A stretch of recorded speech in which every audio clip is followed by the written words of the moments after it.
وی ما ته جبریل امین د ګاونډي په باره کې دومره حقونه ووې چې زه ویرېدم چې دا ګاونډي را سره چېرته په میراث کې شریک نه کړي چې د ده به سره په میراث کې برخې ښه دومره د ګاونډي په ګاونډي باندې حق دی دومره د ګاونډي په ګاونډي حق دی وامن الناس بوائقه چې چاته نفع نشي ورکولی که نه د تکلیف نه د لاسونه راونغاړه چاته تکلیف مه ورکوه چاته تکلیف مه ورکوه دا پکې بد سلوکي کیږي ښه څوک چې د یتیم په سر لاس کیدي داسې 1 روپۍ ولم نه ده ورکړې د شفقت لاس یې پې کېښود حدیث مبارک کې راځي څومره ویښتان د لاس ته لاندې رالل دومره نیکۍ ورله الله په عملنامه کې وړي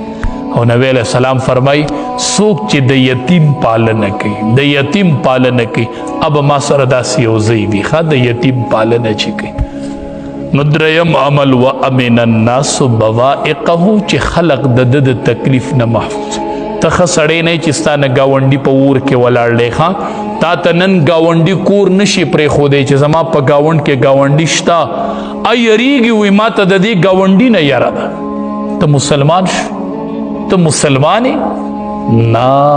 ته مسلمان نه ستا ایمان کامل نه دی چې ګاونډي پتا باندې اعتماد نشي کول او نبی علیہ السلام فرمای حدیث مبارک کې راځي وی مړی چې کس چې وفات شي نو دا یا مستریحي یا مستراحي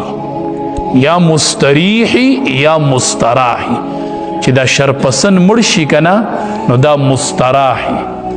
خلق وی شکر دی چې د دې مصیبت نه خلاص شو ښه دی چې دا کلی ته وزګار شو ښه دی چې دا محله ته وزګار شو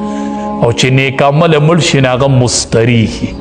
دنیا کې د ده ژوند په تکلیفونو کې اوس په دې راحت حاصل کړي د تکلیفونو نه به محفوظ شي آرام حاصلونکی دی او دا بل چې لاړ نو د ده نه خلق په تکلیف کې شو خلق ته محفوظ شو خلق ته په تکلیف کې او کله چې بنده مړ شي نو فرشتي یو رپورټ علي د دې خلکو ښه مونږ چې کلي کې د سړي معلومات کو تپوس یې کو که نه دی متاثره دی دی یتیم دی داسې دی داسې چې فرشتي روح وړي نو یو سپورټ والی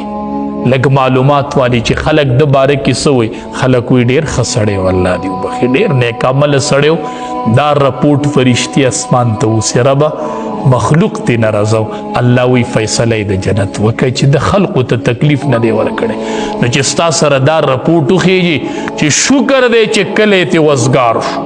شکر دی چې محله ته وزګار شو نو امن الناس بوائقه رب العالمین دی مونږ له د عمل کولو توفیق راکړي واخر دعوانا